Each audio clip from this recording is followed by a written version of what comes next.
Welcome. I'm so glad you could be with me today in our Unfolding the Word studies. We're beginning a new book study today, at least a portion of a book. We're going to be looking at the first 6 chapters of the prophet Daniel in the Old Testament. 6 chapters that introduce us to the broad idea that the fact of God is the Lord of history. History unfolds according to His plan. He is active in history.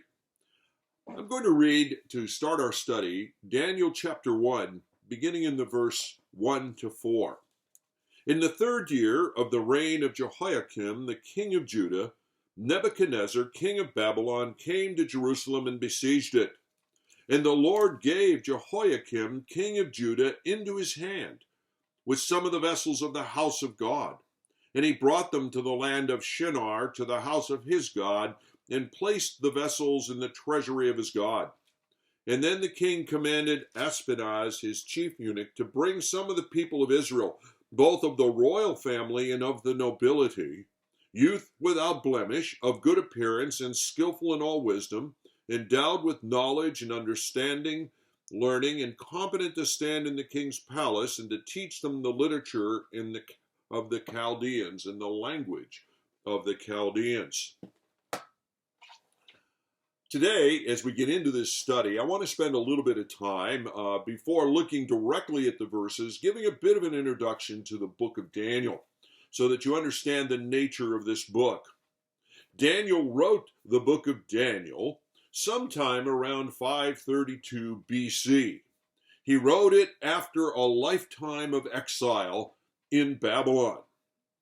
When he went into exile, which would have been around 605 BC, and I'll talk a little bit more about that, Daniel was probably 12 to 15, because as we read in our verses, that's what the young men would be averaging, according to historical records, for these deportations and exiles of leadership and youth leadership from a country that had been overwhelmed and taken over by Nebuchadnezzar and the Babylonian Empire.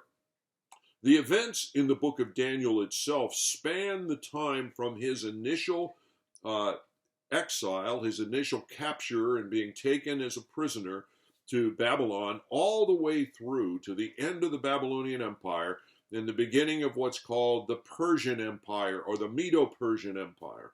More than 70 years.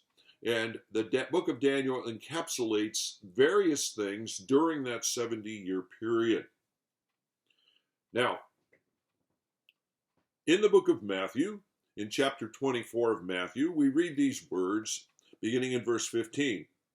Jesus is talking to us about the end times, and he says, "So when you see the abomination of desolation spoken of by the prophet Daniel standing in the holy place," let the reader understand, "then let those who are in Jerusalem flee to the mountains." Jesus tells us that the author of the book of Daniel is Daniel, the prophet Daniel. And I, for one, believe him. Okay, he meant what he said. Bible-believing scholars and Bible-believing teachers have all accepted Daniel as the author of this book that we're going to be studying together. It's modern critics who do not accept Daniel as being the author of this book. Critics who do not really accept the authority of the scriptures. Now, why do they reject Daniel as the author? And I feel I need to share a bit about this to set the stage for our study of the book. One of the things that comes up frequently in the critical scholarship of the contemporary age that we find ourselves in is that they look at the book of Daniel and they argue that there's simply too much that's miraculous in the book. Isn't that revealing? Miracles bother such people because miracles point to the fact that there's really a God who is there and he's active in history and he can work not according to natural laws but according to his power. And miracles bother them. So when you come to a book like the book of Daniel and we see a number of repeated miracles going on,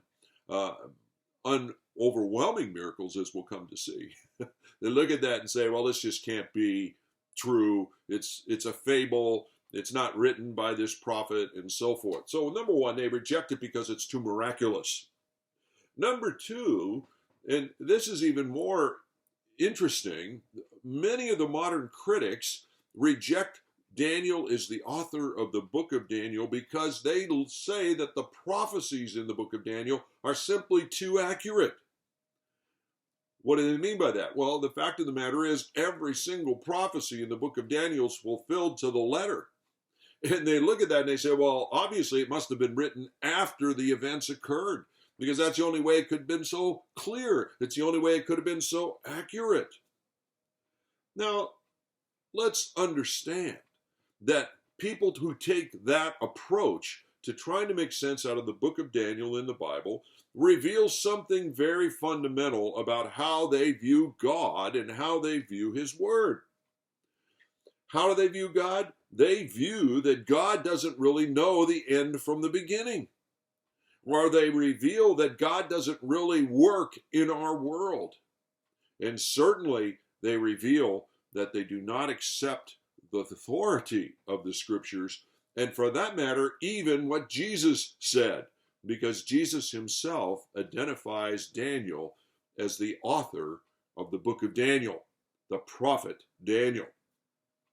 Now, the specific prophecy of Daniel that Jesus refers to in Matthew chapter 24 occurs later in the book of Daniel. We won't get to that, but nonetheless, it reveals something about the critic. Listen, I unashamedly take the scriptures as God breathed. I unashamedly believe they mean what they say. And I unashamedly stand here at the very beginning of this study of the first 6 chapters of Daniel, and I tell you, Daniel wrote it. God said it. It's accurate and it's true. And so let's approach this book of Daniel and these opening chapters of the book of Daniel with that confidence. I'm not going to be spending time trying to defend Daniel. I'm going to assume Daniel is the author, and the prophecies he received, the clarity of the future that he got, and the miracles that are performed as we'll come to see them, all affirm we serve the Lord of history, and his word is authoritative and true. All right, do you catch that? You with me about it? Okay, I just thought we needed to lay that groundwork in case you have run across some people or some writings that have called into question some things about the book of Daniel. Now let's look at Daniel. Daniel, the book of Daniel, was written during one of the very lowest periods of Jewish history. The timing of it takes place right at the end, the final years of the southern kingdom of Judah. Back in 722, the northern kingdom, remember this kingdom split after the time of Solomon? The northern kingdom of Israel had been destroyed and was no longer taken off by Assyria. Now, in 605 BC, Nebuchadnezzar, leading the Neo-Chaldean Empire and its massive armies, came in and defeated the Holy Land and defeated Judah.